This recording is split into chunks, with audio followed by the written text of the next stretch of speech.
నమస్తే ఫ్రెండ్స్, నా పేరు తులసి చందు. పశ్చిమ బెంగాల్లో రాష్ట్రపతి పాలన పెట్టాలి.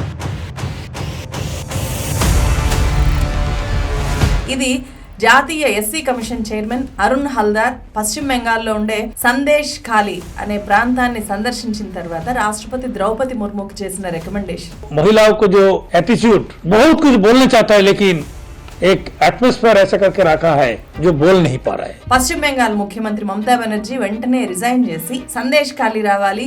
అప్పుడే అక్కడ పరిస్థితి ఆమెకు బాగా అర్థమవుతుంది. జాతీయ మహిళా కమిషన్ చైర్పర్సన్ రేఖా శర్మ సందేశ్ ఖాళీని సందర్శించిన తర్వాత ఇలా అన్నారు.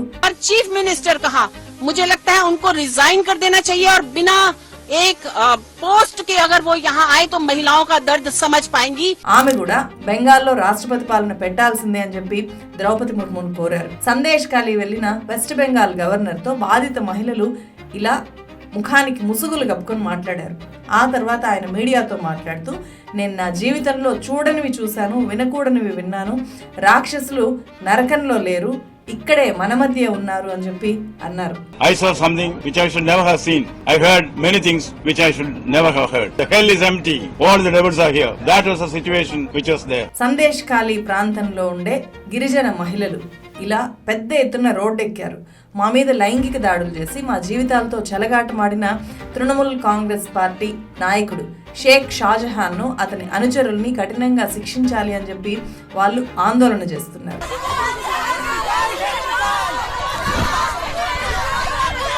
బెంగాల్ సీఎం మమతా బెనర్జీ మాత్రం అంతా బీజేపీనే చేయిస్తోంది. గిరిజనులు ముస్లింల మధ్య చిచ్చు పెట్టడానికే షేక్ షాజహాన్ ను బీజేపీ టార్గెట్ చేసింది అని చెప్పి కొట్టిపడేస్తున్నారు. দেখেছেন যারা মুখে মাস্ক পরে পরে ছবি তুলছে, ধরাও পড়েছে বিজেপির কর্মী. అసలు ఏంటి సందేశ్ ఖాళీ ఇష్యూ? ఏం జరిగింది సందేశ్ ఖాళీలో? ఎవరి షేక్ షాజహాన్? అతనేమన్నా పెద్ద పొలిటీషియనా? పశ్చిమ బెంగాల్లోని సందేశ్ ఖాళీ ఎందుకు ఇప్పుడు సంచలనంగా మారింది తెలుసుకుందాం రండి వీడియోలో. పశ్చిమ బెంగాల్లో ఆ మధ్య రేషన్ స్కామ్ అనేది బయటకు వచ్చింది. ప్రజలకు చేరాల్సిన రేషన్ సరుకుల్లో 30% పక్కదారి పట్టిస్తున్నారు అని చెప్పి బెంగాల్ మినిస్టర్ జ్యోతి ప్రియా మాలిక్ మీద ఆరోపణలున్నాయి. అదే ఆరోపణలతో 2023 అక్టోబర్ 27న అతన్ని అరెస్ట్ చేసింది. ఈ స్కామ్ విలువ దాదాపు 10,000 కోట్ల రూపాయలు. ఈ స్కామ్ లో జ్యోతి ప్రియా మాలిక్ అనుచరుడైన షేక్ షాజహాన్ పాత్ర ఉంది అని చెప్పి భావించిన ఈడీ అధికారులు ఈ సంవత్సరం అంటే 2024 జనవరి 5న సందేశ్ ఖాళీలో ఉండే ఆ షేక్ షాజహాన్ ఇంటికి వెళ్లారు. షాజహాన్ మనుషులు ఈడీ బృందాన్ని అడ్డుకున్నారు. వాళ్ళ మీద రాళ్ల దాడి చేస్తే కొంతమంది అధికారులు తీవ్రంగా గాయపడ్డారు కూడా. ఆ తర్వాత షేక్ షాజహాన్ పరారయ్యాడు. ఇప్పటికీ అతని ఆచూకీ దొరకలేదు. అతను ఎక్కడున్నాడో ఎవరికీ తెలియదు. ఫిబ్రవరి 8న సందేశ్ ఖాళీలో ఉండే వందలాది మంది గిరిజన మహిళలు రోడ్ల మీదకి వచ్చి ఈ షేక్ షాజహాన్ ను, అతని అనుచరులైన శిబు ప్రసాద్ హజ్రా, ఉత్తమ్ సర్దార్లను వెంటనే అరెస్ట్ చేసి కఠినంగా శిక్షించాలి అని చెప్పి ఇలా ఆందోళనకు దిగారు.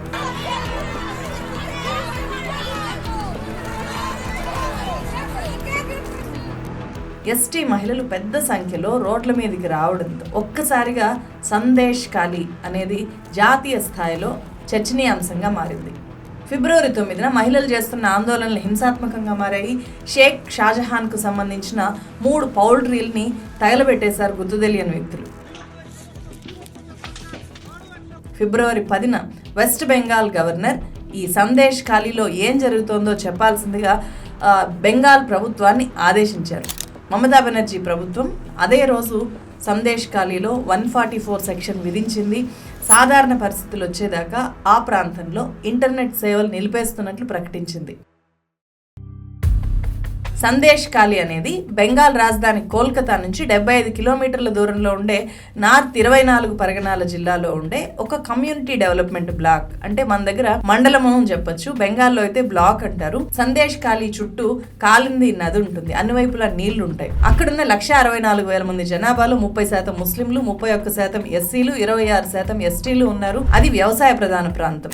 షేక్ షాజహాన్ అనే లోకల్ తృణమూల్ కాంగ్రెస్ లీడర్ వ్యవసాయ భూముల్ని అక్రమంగా ఆక్రమించుకుంటూ ఎదిగాడు అని చెప్పి స్థానికులు చెప్తున్నారు. ఈ షేక్ షాజహాన్ అనే వ్యక్తి కనీసం ఎమ్మెల్యే కూడా కాదు, జస్ట్ టీఎంసీ లోకల్ లీడర్ అంతే. అతన్ని అందరూ భాయ్ అని పిలుస్తారు. ఈ సందేశ్ ఖాళీ అతని అడ్డ. స్థానికులు చిన్న చిన్న అవసరాలకు కూడా అతని మీద ఆధారపడేలాగా అతను చేసుకున్నాడు. అతనికి 3 ఇండ్లు, 17 కార్లు, 2 కోట్ల విలువ చేసే ఆభరణాలు, 2 కోట్ల బ్యాంక్ బ్యాలెన్స్, 23 ఎకరాల భూమి ఉంది అక్కడ. పంచాయతీ ఎన్నికల అఫిడవిట్ లో అతనే తన ఆస్తుల చిట్టా మొత్తం చెప్పాడు. మొదట అతను కమ్యూనిస్టు పార్టీ కార్యకర్త. 2011లో మమతా బెనర్జీ గవర్నమెంట్ ఏర్పడిన తర్వాత, టీఎంసీ సర్కార్ ఏర్పడ్డాక 2013లో ఈ షాజహాన్ టీఎంసీలో చేరాడు. ప్రస్తుతం అతను సందేశ్ ఖాళీకి మండల ప్రెసిడెంట్ గా ఉన్నాడు. షాజహాన్, అతని అనుచరులైన షిబు హజ్రా, ఉత్తమ్ సర్దార్ తమ భూముల్ని లాక్కొని తమ మీద అత్యాచార కాండ సాగించి హింసించారు అని చెప్పి ఆదివాసీ మహిళలు ఫిబ్రవరి 8 నుంచి సందేశ్ ఖాళీలో ఆందోళనకు దిగారు. అసలు వాళ్ళ వర్షన్ ఏంటి అంటే, షాజహాను అతని గూండాలు రాత్రికి రాత్రి పొలాలు తవ్వేసి వాటిని ఉప్పు నీళ్ళతో నింపేసి ఆ భూమి పంటలు పండించడానికి ఏమాత్రం పనికి రాకుండా చేస్తారు. తర్వాత ఆ భూమిని చేపల చెరువులుగా, రొయ్యల చెరువులుగా మార్చేస్తారు. పోనీ మా భూములకు సరైన ధర ఇస్తారా అంటే అది కూడా లేదు. వాళ్ళు ఎంత ఇస్తే అంతే మేము తీసుకోవాలి. అలాంటి పరిస్థితుల్లోకి మమ్మల్ని నెట్టేశారు. కాదు కూడదు అంటే మా మీద దాడులు చేస్తున్నారు అని చెప్పి వాళ్ళు చెప్తున్నారు. এখানে 2.5 বিঘা জমি ছিল, নিয়ে নিয়েছে, নিয়ে জমিটা জল করে দিয়েছে, পুরো মাছ ফিশারি করেছে, শিবুয়ারা ফিশারি করে ও নিজেই মাছ চাষ করতেছে তাদের কাছে নিয়ে। হ্যাঁ ফিশারি করে ও মাছ চাষ করতেছে, টাকা পয়সা দেবে করে।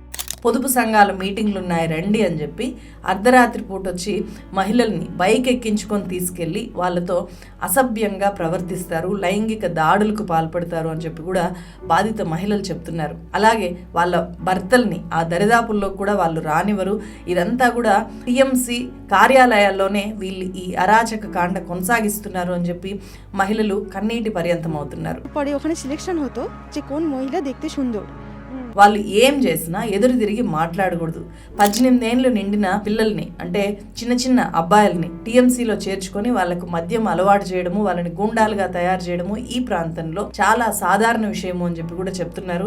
ఇలా అనేక విషయాలు అక్కడ మహిళలు మీడియాతో చెప్పారు. చివరికి ఎన్నికలు కూడా సక్రమంగా జరగవు అని చెప్పి వాళ్ళు చెప్పిన మాట. మేము ఓటింగ్ రోజు వేలికి ఇంకు వేయించుకోవడానికి మాత్రమే పోలింగ్ బూత్కి వెళ్తాము, మేము వెళ్ళక ముందే మా ఓటు అక్కడ వేసేసి ఉంటారు.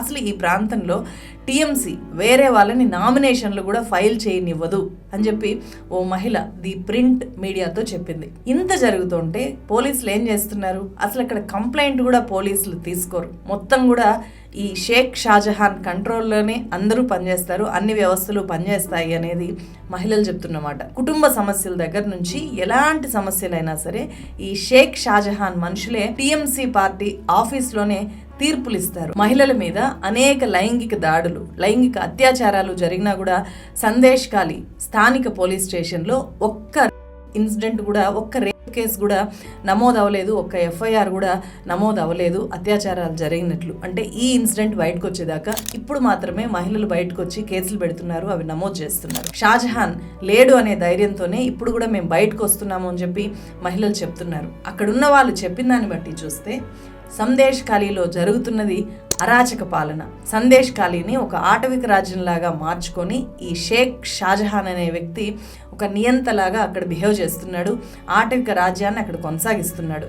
అయితే మమతా బెనర్జీ ప్రభుత్వం ఇదంతా కూడా త్వరలో జరగబోయే ఎన్నికల నేపథ్యంలో ప్రతిపక్షాలు చేస్తున్న కుట్రలో భాగము అని చెప్పి అంటున్నారు. అక్కడికి ఏ పార్టీ నేత వెళ్లకుండా 144 సెక్షన్ విధించారు. ఇది బయటికి రాగానే నేషనల్ ఎస్సీ కమిషన్, మహిళా కమిషన్ అక్కడ దారుణంగా పరిస్థితులు ఉన్నాయి అని చెప్పి బెంగాల్లో ప్రెసిడెంట్ రూల్ పెట్టాలి అని చెప్పి రాష్ట్రపతికి సిఫార్సు చేశాయి. దీంతో పశ్చిమ బెంగాల్లో త్వరలోనే రాష్ట్రపతి పాలన రాబోతోందా అనే ఊహాగానాలు చాలా వేగంగా వ్యాపిస్తున్నాయి. ఫిబ్రవరి 18న బెంగాల్ మంత్రులంతా సందేశ్ ఖాళీ వెళ్లి స్థానికులతో మాట్లాడారు. తప్పు ఎవరు చేసినా కూడా మా ప్రభుత్వం వాళ్ళని వదిలిపెట్టదు, దీదీ కఠినంగా శిక్షిస్తారు అని చెప్పి వాళ్ళు చెప్తున్నమాట. సందేశ్ ఖాళీ ఘటనలో మహిళల మీద లైంగిక దాడి అనేది ఎంత తీవ్రమైందో అంతే తీవ్రమైంది గ్రామాల్లో టీఎంసీ లీడర్ల దౌర్జన్యాలు. ఆ దౌర్జన్యాలు 2 రకాలుగా ఉన్నాయి. ఒకటి, సందేశ్ ఖాళీలో ఈ షేక్ షాజహాన్, షిబ్ హజ్రా, ఉత్తమ్ సర్దార్ లాంటి వాళ్ళు అక్రమంగా భూములు లాక్కోవడం. రెండోది కట్ మనీ వసూళ్లు. ఈ కట్ మనీ గురించి తర్వాత చెప్తాను. భూములు లాక్కోవడం అనే ఇష్యూ మీద టెలిగ్రాఫ్ పత్రిక గ్రౌండ్ రిపోర్ట్ చేసింది. ప్రభుత్వాలను సూటిగా విమర్శించడంలో టెలిగ్రాఫ్ అనేది ముందుంటుంది. 68 ఏళ్ల అర్జున్ మోండాల్ అనే రైతు 4 ఏళ్ల నుంచి టీ కొట్టు పెట్టుకుని బతుకుతున్నాడు. అంతకు ముందు 40 ఏళ్ల పాటు అతను రైతు, అతనికి భూమి ఉండేది. ఇప్పటికీ అతని పేరు మీద భూమి ఉంది. కానీ ఆ భూమి అరెస్ట్ అయిన టీఎంసీ లీడర్ శిబు ప్రసాద్ హజ్రా అధీనంలో ఉంది ఇప్పుడు. ఇది అతను చెప్పిన మాట. ఇలా భూములు కోల్పోయిన రైతులు ఎంతో మంది ఉన్నారు అని చెప్పి టెలిగ్రాఫ్ రాసింది. రేషన్ కుంభకోణం మీద ఈడీ చేసిన దాడులు, బెంగాల్లో భూ కుంభకోణం అనే ఒక కొత్త స్కామ్ని బయటికి తీసుకొని వస్తోంది. ఇది 2011లో భూసేకరణ వ్యతిరేక ఉద్యమాలతో అధికారంలోకి వచ్చిన మమతా బెనర్జీకి ఇబ్బందికరంగా మారచ్చు అని చెప్పి టెలిగ్రాఫ్ గ్రౌండ్ రిపోర్ట్లో రాసింది. ఇక టీఎంసీ లీడర్ల మరో దౌర్జన్యం ఏంటి అంటే కట్ మనీ. కట్ మనీ అంటే ప్రభుత్వ సంక్షేమ పథకాలు అందాలి అంటే లబ్ధిదారులు కమిషన్ ఇవ్వాలి. ఆ కమిషను టీఎంసీ లీడర్లు వసూలు చేస్తారు. హెల్త్ స్కీమ్ నుంచి టాయిలెట్ స్కీమ్ దాకా ఏ స్కీమ్ కావాలి అన్నా ముందే టీఎంసీ లీడర్లకు కమిషన్ ఇచ్చుకోవాలి. అయితే ఇది కొత్తగా టీఎంసీ తీసుకొని వచ్చింది ఏమీ కాదు. కమ్యూనిస్ట్ పార్టీ అధికారంలో ఉన్నప్పుడు వ్యాపారుల నుంచి ఫండ్ తీసుకోకుండా ప్రజల నుంచి చందా తీసుకునేది. అలా మొదలైన ఆ చందాలు కాస్త ఇప్పుడు దందాలుగా మారిపోయాయి. ఈ కట్ మనీ వ్యవహారం మీద ఈ మధ్య మమతా బెనర్జీ కూడా సీరియస్గా రియాక్ట్ అయ్యారు. కట్ మనీకి పాల్పడితే జైలుకు పంపుతాము అని చెప్పి వార్నింగ్ ఇచ్చారమ్మ. దీంతో చాలా గ్రామాల్లో టీఎంసీ లీడర్లను ప్రజలు మేము కట్టిన డబ్బు మాకు తిరిగి ఇచ్చేయాలి అని చెప్పి వెంటబడుతున్నారు. అట్లా ఒక్కో టీఎంసీ లీడర్ ఇప్పుడు గ్రామాల్లో లక్షల రూపాయలు అక్కడున్న లోకల్ ప్రజలకు బాకీ పడిపోయారు. సందేశ్ ఖాళీ ఇష్యూలో అరెస్ట్ అయిన వాళ్ళు ఈ కట్ మనీకి కూడా పాల్పడ్డారు. మమతా బెనర్జీ ప్రభుత్వము 17 మందిని అరెస్ట్ చేసింది. అయితే సందేశ్ ఖాళీలో ముస్లింలు ఎక్కువగా ఉండడం వల్ల బీజేపీ అక్కడ మత రాజకీయాలకు పాల్పడుతోంది అనేది మమతా బెనర్జీ బలంగా చెప్తున్న వాదన. ఈ వాదన కాసేపు నిజమే అనుకుందాం. జరిగిన ఘటన కూడా నిజమే కదా, బాధితుల ఆవేదన కూడా నిజమే కదా. బెంగాల్ ప్రభుత్వము రాజకీయాలు మాట్లాడకుండా మహిళలు ఏం చెప్తున్నారో అటువైపు నిలబడి వెంటనే చర్యలు తీసుకోవాలి కదా, మహిళలకు అండగా నిలబడాలి కదా. అలా కాకుండా ఇదంతా కుట్ర అని చెప్పి కొట్టిపారేయడం వల్ల ఎవరైతే ముందుకొచ్చారో బాధితులు వాళ్ళని మళ్ళీ బాధితుల్ని చేయడమే అవుతుంది. మణిపూర్ ఘటన చోటు చేసుకున్న తర్వాత మహువా మొయిత్రా పార్లమెంట్లో ప్రధానిని ఏ స్థాయిలో నిలదీశారో మనకు తెలుసు. Honorable Prime Minister, if you're listening, I beg you on behalf of the people of Manipur, change the administration. మణిపూర్లో హింసాకాండ మీద కేంద్ర ప్రభుత్వం మౌనం వహించడాన్ని తీవ్రంగా తప్పుబట్టిన మహువా మొయిత్రా తన సొంత రాష్ట్రం బెంగాల్లో మహిళల మీద దారుణాలు వెలుగు చూసినప్పుడు కూడా అంతే స్థాయిలో స్పందించాలి కదా, కానీ ఎక్కడా స్పందించినట్టు కనిపించట్లేదు. ఈ తీరు బెంగాల్లో మమతా బెనర్జీకి మహువా మొయిత్రాకు మాత్రమే పరిమితం కాదు. కేంద్రంలోని మోదీ ప్రభుత్వానికి, రాష్ట్రాల్లో ఉండే ఇతర ప్రాంతీయ పార్టీల ప్రభుత్వాలకు వర్తిస్తుంది. మార్చ్ ఫస్ట్ వీక్ లో ప్రధాని నరేంద్ర మోదీ ఈ ఘటన జరిగిన 24 పరగనాల జిల్లాకి ఎన్నికల ప్రచారానికి వస్తున్నారు అని చెప్పి బెంగాల్ బీజేపీ అనౌన్స్ చేసింది. అంటే బెంగాల్లో తన ప్రజలైన గిరిజన మహిళలు కష్టంలో ఉన్నారు అనగానే ప్రధాని అక్కడికి వెళ్తున్నారు. మొత్తం కేంద్ర అధికార యంత్రాంగాన్ని ఇప్పటికే బెంగాల్కు పంపారు. నిజంగా బాధితులకు కావాల్సింది కూడా ఈ స్థాయిలో ప్రధాని గాని కేంద్ర ప్రభుత్వం గాని సత్వరమే స్పందించడమే. మరి బెంగాల్ విషయంలో ఉన్నంత ఇంతే వేగవంతమైన స్పందన మణిపూర్ విషయంలో ఎందుకు లేకుండా పోయిందప్పుడు? మణిపూర్లో 2023 మే నెలలో హింస చెలరేగితే నెలన్నర రోజుల తర్వాత, అంటే 2 మహిళల్ని నగ్నంగా ఒక పెద్ద మూక ఊరేగించి వాళ్ళని అత్యాచారం చేసేదాకా ప్రధాని నోరు విప్పలేదు. ఇప్పటికీ ఇవాల్టికి కూడా ప్రధాని మణిపూర్లో అడుగు పెట్టలేదు. బెంగాల్ ప్రజలు, మణిపూర్ ప్రజలు సమానం కాదా? వాళ్ళ బాధ సమానం కాదా? బాధితుల బాధ, బాధితుల్లో కూడా తేడాలు చూపించడము, 56 ఇంచీల విశాలమైన ఛాతీ గల, అంతకంటే విశాలమైన హృదయం గల మన ప్రధానమంత్రికి తగున ఇక నేషనల్ ఉమెన్ కమిషన్ చైర్పర్సన్ రేఖా శర్మ. మహిళా కమిషన్ అనేది కాన్స్టిట్యూషనల్ బాడీ, రాజకీయాలకి అతీతమైంది, రాజకీయాలతో సంబంధం లేని బాడీ. దేశంలో ఉండే ప్రతి మహిళను సమానంగా చూడాలి. రాజకీయాలకు అతీతమైన వ్యవస్థ ఈ ఉమెన్స్ కమిషన్. మణిపూర్ లో 100 మంది చనిపోయారు, 1000 ఇండ్లు తగలబడిపోయాయి, మహిళల్ని వీధుల్లో ఊరేగించి వికృతంగా ప్రవర్తించారు. అయినా సరే ఆ ఊరేగించిన ఇన్సిడెంట్ జరిగిన తర్వాత జూలై ఎండ్లో గానీ జాతీయ ఉమెన్ కమిషన్ చైర్పర్సన్ రేఖా శర్మ ఇంపాల్లో అడుగు పెట్టలేదు. బెంగాల్లో బాధితుల్ని పరామర్శించడమే కాదు, గవర్నమెంట్, రాష్ట్ర ప్రభుత్వం, మమతా బెనర్జీ ప్రభుత్వం పూర్తిగా ఫెయిల్ అయింది, ఆమె వెంటనే రిజైన్ చేయాలి, రాష్ట్రపతి పాలన పెట్టాల్సిందే అని చెప్పి చాలా బలంగా చెప్తున్నారు రేఖా శర్మ. మణిపూర్లో ఇలాంటి ఒక్క స్పందనైనా ఉందా ఆమె దగ్గర నుంచి? వెదకండి ఇంటర్నెట్లో ఏం కనిపిస్తుందో మీకు. ఇక కేంద్ర మహిళా శిశు సంక్షేమ శాఖ మంత్రి స్మృతి ఇరానీ సందేశ్ ఖాళీ ఘటన వెలుగు చూసిన వెంటనే బాధ్యత గల కేంద్ర మంత్రిగా, శిశు సంక్షేమ శాఖ మంత్రిగా స్మృతి ఇరానీ స్పందించారు, ఆవేదన వ్యక్తం చేశారు. Now the question is that Mamata Bandyopadhyay has to answer, where is Sheikh Shahjahan? అలాంటి సత్వర స్పందన నిజంగా కావాలి, ప్రతిసారి కావాలి. ఇదే స్మృతి ఇరానీ మణిపూర్ మహిళల విషయంలో ఎందుకు స్పందించలేదు, ఎందుకు తన సానుభూతి ప్రకటించలేదు? వెంటనే నెలన్నర తర్వాత పార్లమెంట్లో మాట్లాడిన ఆమె ఏం మాట్లాడారు అప్పుడు?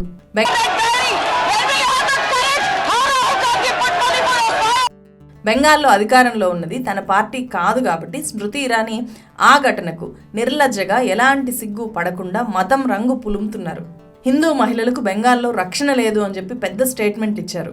Mamata Bandyopadhyay is known for the genocide of Hindus. ముగ్గురు ప్రధాన నిందితుల్లో ఒకరు షేక్ షాజహాన్, మిగతా ఇద్దరు ఎవరు? శుభ్ హజ్రా, ఉత్తమ్ సర్దార్. అంటే స్మృతి ఇరానీ చూసేది బాధితుల కష్టాన్ని కాదు, నిందితుల మతాన్ని, బాధితుల మతాన్ని మాత్రమే చూస్తున్నారు. సందేశ్ ఖలీలో ఈ షేక్ షాజహాన్ లాగే ఉత్తరప్రదేశ్లో బ్రిజ్భూషణ్ శరణ్ సింగ్ రౌడీయిజం, గూండాయిజం, మర్డర్లతో రాజకీయాల్లోకి వచ్చి ఎంపీగా ఎదిగాడు. సో అతను చైర్మన్గా ఉన్నప్పుడు రెజ్లర్ల మీద అత్యాచారాలు చేయడానికి అతను ట్రై చేశాడు అని చెప్పి, వాళ్ళ మీద లైంగికంగా అనేక రకాల హింసలకు అతను పాల్పడ్డాడు అని చెప్పి రెజ్లర్లంతా కూడా ఆందోళన చేశారు. చాలా రోజుల పాటు ఆ ఆందోళనలు కొనసాగినా కూడా మహిళా కమిషన్ చైర్పర్సన్ కానీ, శిశు సంక్షేమ శాఖ మంత్రి కానీ వాళ్ళ మీద ఎలాంటి సానుభూతి ప్రకటించలేదు. యూపీ బీజేపీ ఎంపీ మీద ఎందుకు వీళ్ళు స్పందించలేదు? ఇప్పట్లాగే అప్పుడు స్పందించడానికి వీళ్ళకి ఏం అడ్డం వచ్చింది? గుజరాత్లో బిల్కిస్ బాను అత్యాచార నిందితుల్ని రిలీజ్ చేసినప్పుడు దేశమంతా ఆందోళన వ్యక్తం చేసింది. కానీ ఒక్క ఉమెన్ కమిషన్ చైర్మన్, అలాగే మహిళా శిశు సంక్షేమ శాఖ మంత్రికి చీమ గుట్టినట్లు కూడా లేదు. యూపీ హత్రాస్ దళిత బాలిక మీద అత్యాచారం జరిగితే కనీసం సానుభూతి ప్రకటించలేదు. అంటే అత్యాచార ఘటనలు, హింసాత్మక నేరాల్లో కూడా బాధితుల బాధ, నొప్పి కంటే అధికారంలో ఉన్న వాళ్ళను వాళ్ళ సొంత పార్టీ అజెండాలే డామినేట్ చేస్తున్నాయి, పొలిటికల్ అంశాలు మాత్రమే డామినేట్ చేస్తున్నాయి అనేది అర్థం కావట్లేదా? సందేశ్ ఖాళీలో ఉన్న షాజహాన్ లాంటి వ్యక్తులు ప్రతి రాష్ట్రంలోనూ ఉన్నారు. యూపీలో 2014లో ఉన్నావ్ ఘటనలో ఏం జరిగింది? నాటి బీజేపీ ఎమ్మెల్యే కుల్దీప్ సింగ్ సెంగార్ తన దగ్గరికి ఉద్యోగం కోసం 16 ఏళ్ల బాలిక, చిన్న అమ్మాయి, అప్పటికే అతని వయసు 45 ఏళ్లకు పైగా వస్తే ఆమెకు హెల్ప్ చేయకపోగా ఘోరంగా ఆ బాలిక మీద అత్యాచారానికి పాల్పడ్డాడు ఎమ్మెల్యే. తర్వాత ఆమె తండ్రిని మర్డర్ చేయించాడు. అతన్ని న్యాయ పోరాటం చేసి జైలుకు పంపింది ఆమె. దీంతో ఆమె మీద కక్ష కట్టి చివరికి అతని అనుచరులు నడి రోడ్డు మీద తగలబెట్టి చంపేశారు. ఇంత దారుణం తర్వాత కూడా అదే కుల్దీప్ సింగ్ సెంగార్ భార్య సంగీతకు లోకల్ బాడీ ఎలక్షన్స్లో బీజేపీ టికెట్ ఇచ్చింది.